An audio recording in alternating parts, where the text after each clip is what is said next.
Hey everybody, happy Wednesday. This is Forrest, and I am standing in front of North High Street in beautiful Clintonville, Columbus, Ohio.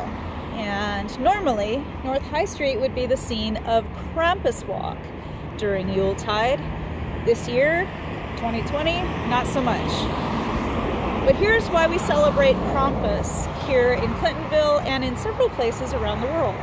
Krampus is a mythological figure who shows up around Yuletide and is kind of a foil to what we understand as Santa Claus or St. Nicholas.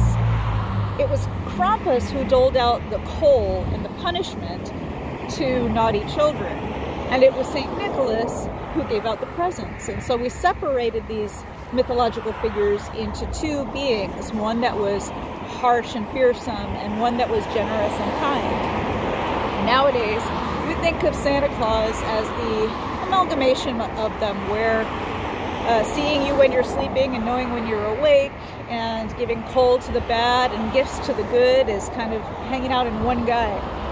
But in recent years, Krampus has made a comeback.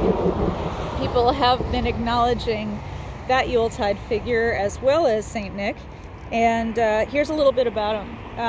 So Krampus, as far as we know, has its origins in Central and Eastern Europe.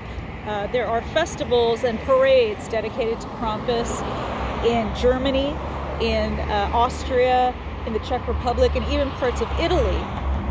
And during these celebrations, people dress up in big, hairy, fearsome costumes with fangs and horns and even cloven hooves, which calls to mind a lot of our contemporary understandings of what the devil might look like according to Christian mythology.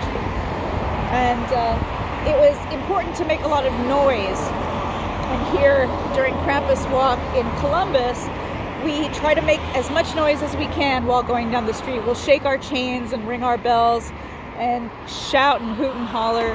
And the idea is to scare away the negativity, the bad vibrations, and anything that has accumulated during the course of the year that we no longer want to take with us into the new year.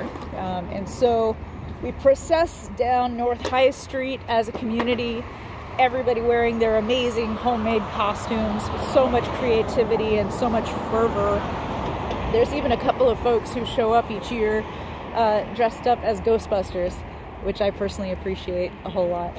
But Krampus, as that fearsome character, is also said to date back to pre-Christian European beliefs, and so it may have been integrated into a duality with St. Nicholas as a means of attempting to bring paganism into a sort of unity with Christianity.